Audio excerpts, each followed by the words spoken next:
Assalamualaikum warahmatullahi wabarakatuh. Nama saya Muhammad Aris Fadila. Di sini saya akan menjelaskan tentang pengertian wadiah beserta landasan hukumnya. Yang pertama, pengertian wadiah secara bahasa yaitu al-wada'u yang berarti meninggalkan, sedangkan al-wadiah adalah suatu barang tertentu yang ditinggalkan oleh pemilik kepada selain pemiliknya. Beberapa ulama berbeda pendapat dalam memberikan nama terhadap akad ini. Ada yang berpendapat bahwa akad yang berlaku disebut dengan akad ida, bukanlah wadah, dikarenakan wadiah adalah barangnya. Namun ada juga yang berpendapat bahwa akad ini bisa disebut juga akad ida ataupun akad wadah. Akad wadiah secara istilah menurut Hanafiyah adalah melimpahkan kepada orang lain untuk menjaga harta seseorang dengan jelas atau terang-terangan atau tersirat. Contohnya, apabila seseorang laki-laki datang kepada temannya yang berkata, "Aku titipkan ini kepadamu," dan orang tersebut menerimanya, maka ini disebut secara terang-terangan, jelas. Namun ketika ada seorang laki-laki datang dan dia menyerahkan kepada orang lain di depannya dan pihak lainnya menerima barang tersebut kemudian langsung pergi, maka ini disebut menggunakan isyarat tersirat. Adapun menurut Syafi'iyah dan Malikiyah, akad wadiah didefinisikan sebagai sebuah akad memberikan kepada orang lain sebuah perwakilan atau agensi untuk menjaga barang atau kepemilikan yang sah. Di sisi lain, penitipan tidak boleh berupa barang yang tidak menjadi pemilikan yang penuh. Contohnya barang yang dilarang penggunaannya dan properti yang hilang. Kemudian saya akan menjelaskan tentang landasan hukum wadiah. Dalil yang menghadirkan akad ini adalah Al-Quran Surat Al-Baqarah ayat 283 yang artinya, "Akan tetapi jika sebagian kamu mempercayai sebagian yang lain, maka hendaklah yang dipercaya itu menunaikan amanatnya atau hutangnya, dan hendaklah ia bertakwa kepada Allah Subhanahu wa taala."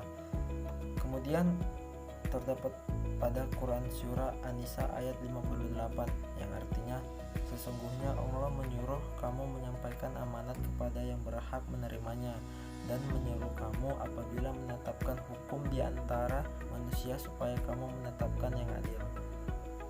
Assalamualaikum warahmatullahi wabarakatuh. Nama saya Hazlina Amalia Batubara. Di sini saya akan menjelaskan mengenai macam-macam wadiah. Yang pertama itu ada wadiah yad al-amanah. Wadiah yad al-amanah yaitu titipan barang ataupun harta yang dititipkan oleh pihak pertama kepada pihak lain untuk memelihara barang tersebut tanpa mengelolanya, dan pihak lain tidak dibebankan terhadap kerusakan ataupun kehilangan pada barang selama hal ini itu bukan diakibatkan dari kelalaian penerima titipan dalam memelihara barang tersebut.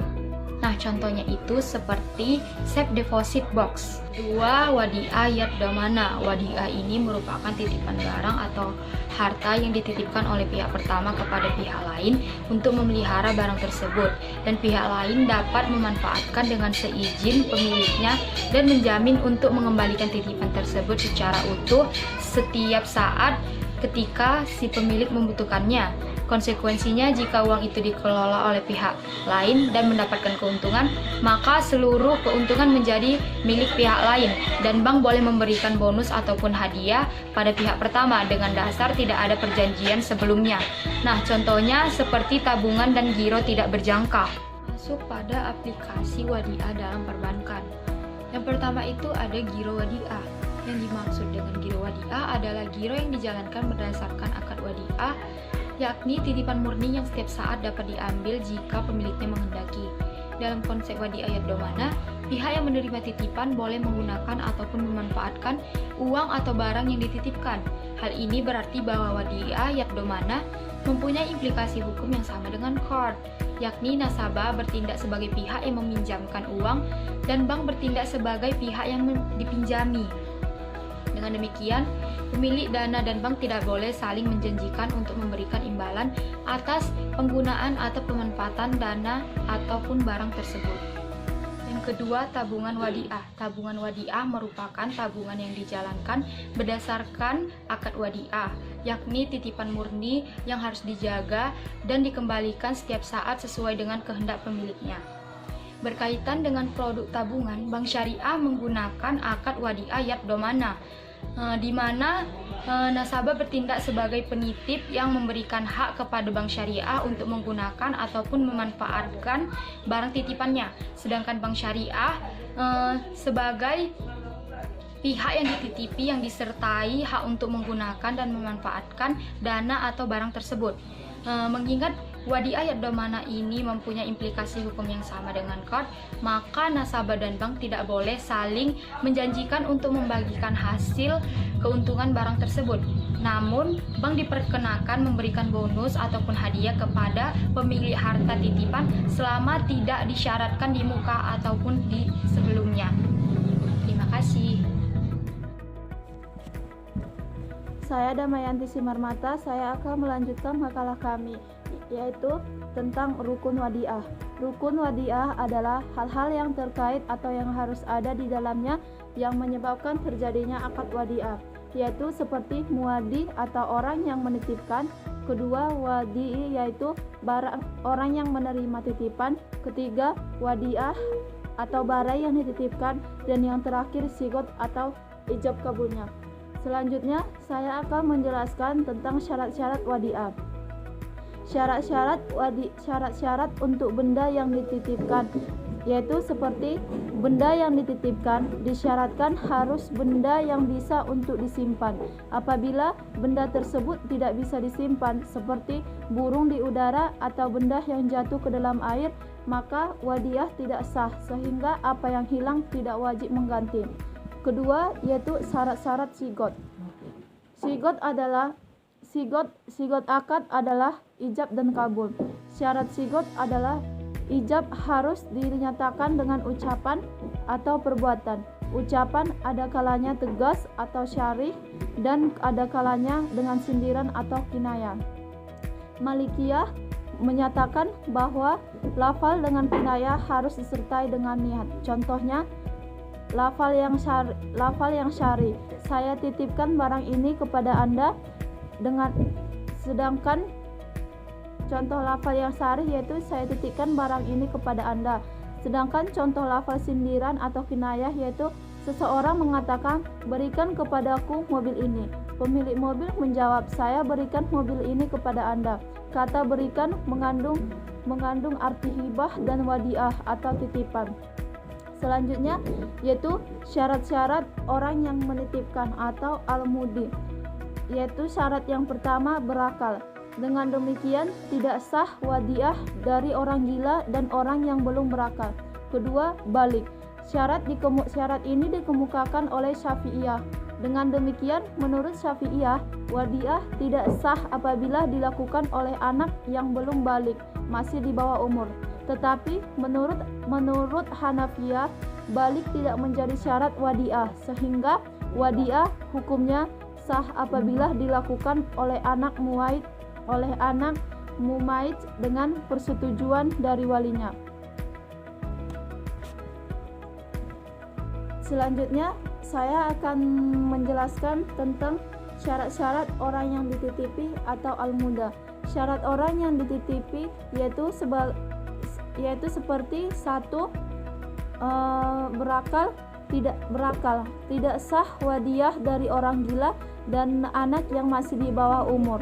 Hal ini dikarenakan akibat hukum dari akad adalah kewajiban menjaga harta. Sedangkan orang yang tidak berakal tidak mampu untuk menjaga barang yang dititipkan kepadanya. Dan yang syarat kedua yaitu balik. Selanjutnya saya akan menjelaskan tentang jenis-jenis barang yang diwadiahkan. Jenis-jenis barang yang diwadiahkan itu seperti harta benda, uang, dokumen penting atau seperti saham, obligasi dan surat-surat berharga, dan selanjutnya barang berharga seperti surat tanah dan surat wasiat. Dan materi selanjutnya yaitu hukum menerima barang wadiah. Hukum yang pertama yaitu haram. haram dalam menerima barang wadiah yaitu bisa dikatakan berhukum haram karena orangnya akan dititipi yakin dirinya akan berkhianat. Hukum yang kedua yaitu makruh. Maksudnya menerima titipan orang bisa berhukum makruh karena orang yang akan dititipi memiliki kekhawatiran akan berkhianat atau was-was. Dan hukum yang ketiga yaitu mubah. Maksudnya di sini yaitu menerima titipan barang bisa berhukum mubah atau boleh bagi orang yang memiliki kekhawatiran akan ketidakmampuannya dan takut berkhianat, lalu dia memberitahu ke orang yang akan menitipkan kepadanya. Akan tetapi orang tersebut tetap merasa yakin dan percaya kepada orang yang dititipkan tersebut. Disitulah akad hukum wadiah itu dibilang mubah. Selanjutnya yaitu hukum sunnah. Hukum sunnah di dalam wadiah yaitu seperti menerima titipan barang bisa berhukum sunnah apabila orang yang dititipi yakin dirinya amanah dan layak untuk dititipin.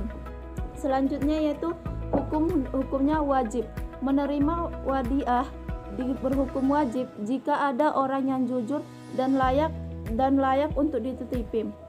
Selanjutnya materi yang saya akan jelaskan yaitu keuntungan atau laba dalam wadiah. Ulama memiliki perbedaan pendapat mengenai pengambilan laba atau bonusnya di dalam wadiah. Menurut ulama Syafi'iyah tidak boleh mengambil keuntungan atau bonus yang tidak disyaratkan di awal akad dari pemanfaatan barang yang dititipkan dan akadnya bisa gugur. Dan sedangkan menurut ulama Hanafiyah dan Malikiyah boleh menerima laba yang diberikan oleh orang yang dititipi.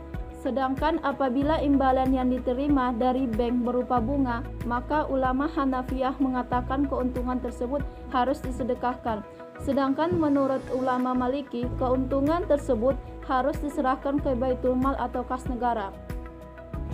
Dan selanjutnya materi saya akan jelaskan yaitu terputusnya wadiah. Terputusnya wadiah dapat disebabkan oleh beberapa hal yaitu seperti yang pertama, pengembalian barang oleh orang yang dititipi kepada penitip baik diminta ataupun tidak. Kedua, meninggalnya orang yang dititipi atau penitip. Yang ketiga, salah satu dalam keadaan koma berkepanjangan atau menjadi gila ataupun stres dalam beberapa waktu, dan hal ini merusak akad titipan tersebut. Dan yang keempat yaitu ketika terjadi legala yang terjadi pada penitip seperti hilang